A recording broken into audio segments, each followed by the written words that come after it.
Reels वाली बहू। प्रज्ञा को रील्स बनाने का बड़ा ही क्रेज है और वो दिन भर रील्स बनाती रहती है। खाते पीते घूमते फिरते घर में कॉलेज में रील्स बनाने के कारण प्रज्ञा पूरे कॉलेज में हाईलाइटेड है।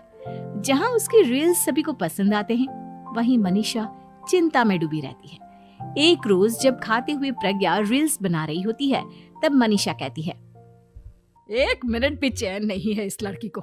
ये नहीं कि खाना तो आराम से खा ले, लेकिन नहीं, अरे थोड़ी देर रील्स नहीं बनाओगी तो आसमान नहीं टूट पड़ेगा। अरे मम्मी, इसी को तो कहते हैं डिटर्मिनेशन।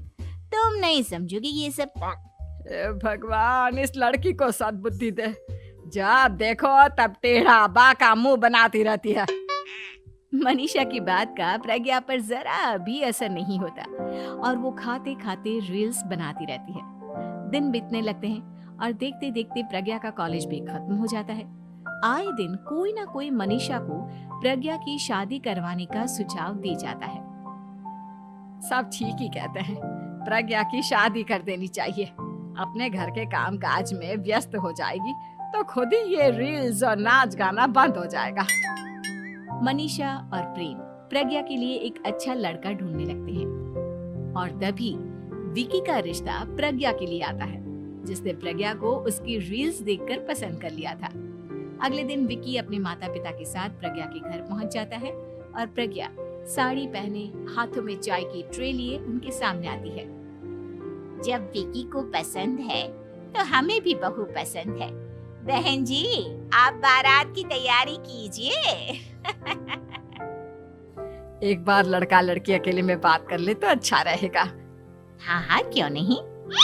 मनीषा विकी को प्रज्ञा के कमरे में भेजती है, जहां प्रज्ञा पहले से ही रील्स बना रही होती है।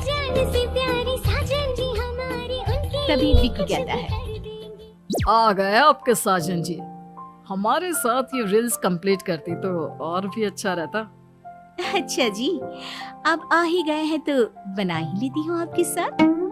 दोनों मिलकर रील्स बनाते हैं।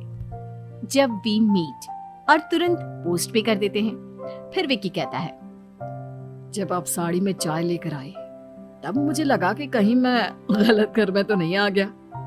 अब सही है। दोनों की शादी पक्की हो जाती है और शादी के दिन भी प्रज्ञा रील्स बनाने से चूकती नहीं। यहाँ तक कि बारात के समय भी नाचते हुए रील्स बनाती है।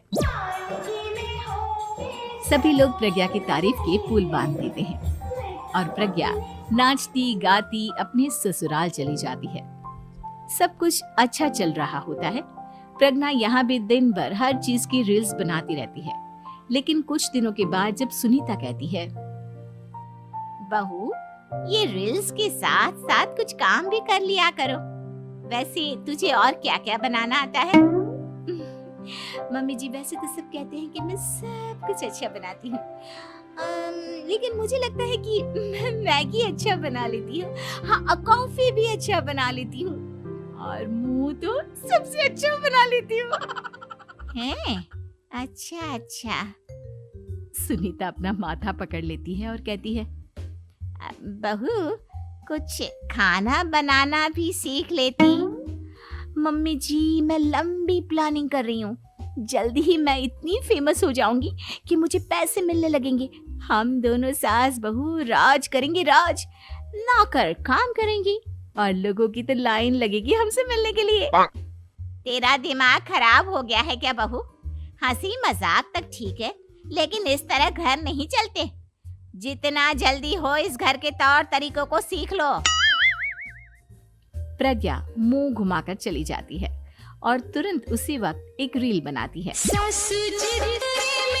ये देख सुनीता का गुस्सा 7वें आसमान पर चला जाता है और विकी के घर आती ही सुनीता उसे सब कुछ बताती है। विकी भी अब प्रज्ञा की इन हरकतों से परेशान हो जाता है। तुम टेंशन मत लो मम्मा, मैं देख लूंगा। विकी कमरे में जाता है तो देखता है कि प्रज्ञा रील्स बना रही है। विकी बड़े ही प्यार से प्रज्ञा से कहता है, प्रज्ञा, इन सब के लिए मैं तुम्हें मना नहीं कर रहा हूँ, लेकिन फिर भी हर वक्त तो ये अच्छा नहीं लगता ना। समझने की कोशिश करो, मुझे भी तुम्हारा थोड़ा वक्त चाहिए। मैं जब ऑफिस से आता हूँ तो मुझे समय देने की जगह इसी में लगे रहते हो। तुम ज्यादा ही सोच रहे हो। तुम भी मेरे साथ रील्स बनाओ ना, तुम्हें भी बहुत अच्छा लगेगा। तुम्हें इज्जत से कोई बात समझ में नहीं आती क्या? दिमाग खराब हो गया है तुम्हारा इस चकाचौंध से। अगर तुमने अपना रवैया नहीं बदला तो मैं तुमसे दूर चला जाऊंगा। तुम ही रिश्ता लेकर आए थे, मुझे लड़कों की कमी नहीं थी और ना आज है। विकी दरवाजा पटक कर चला जाता है। धीरे धीरे विकी प्रज्ञा से दूर होता जाता है। एक रोज मनीषा प्रज्ञा के ससुराल उससे मिलने जाती है। तब सुनीता उससे कहती है, बहन जी, अब आई हैं तो कुछ दिन यहाँ रहकर जाइएगा, आप ही का घर है। हाँ मम्मी, बहुत दिन हो गए तुम्हारे साथ एक भी रील नहीं बनाई मैंने। प्रज्ञा तुरंत अपने फोन में रील्स ऑन कर लेती है। ये सब मुझसे नहीं होता। तेरा ये भूत अभी तक नहीं उतरा क्या? बहन जी, आप कुछ कहती नहीं क्या इसे? जब आप ही कुछ नहीं कर पाई तो मैं कर ही क्या सकती हूँ। सास तो वैसी ही बदनाम है। शाम को घर की लाइट चली जाती है और मनीषा प्रज्ञा से कहती है, मेरे घुटनों में बहुत दर्द हो रहा है, तू लाइट का कुछ इंतजाम करना बेटा। अच्छा, कैंडल जला देती हूँ मम्मा। प्रज्ञा गाते हुए कैंडल जलाती है और खिड़की के पर्दे के पास रख देती है। मनीषा, जिसे बहुत दर्द हो रहा है, वो सो जाती है और प्रज्ञा हमेशा की तरह अपने रील्स में लग जाती है। उधर कैंडल की वजह से पर्दा आग पकड़ लेता है और मनीषा के कमरे में आग लग जाती है। बचाओ, कोई है, बचाओ। सभी भागते हैं और विकी कमरे की आग बुझाने में लग जाता है, लेकिन तब तक मनीषा आधी जल चुकी थी। मनीषा की हालत देख प्रज्ञा रोने लगती है। विकी मनीषा को तुरंत हॉस्पिटल ले जाता है और उसे एडमिट कराता है। विकी प्रज्ञा से कहता है, देख लिया ना, तुम्हारे इस नाच गाने की वजह से आज तुम्हारी माँ की जान जाते जाते रह गई। अब पता नहीं तुम और क्या चाहती हो। उधर डॉक्टर कहते हैं, इनकी हालत बहुत नाजुक है, आधे से ज्यादा जल चुकी है। प्रज्ञा रोती हुई मंदिर में जाती है और भगवान के आगे जाकर कहती है, भगवान, मेरी माँ को ठीक कर दो। मैं कसम खाती हूँ, हाथ से ये रील्स बनाना छोड़ दूंगी। बस मुझे मेरी माँ वापस मिल जाए। 2 दिन बीत जाते हैं और मनीषा खतरे से बाहर आ जाती है। पेशेंट अब ठीक है, आप लोग उनसे मिल सकते हो।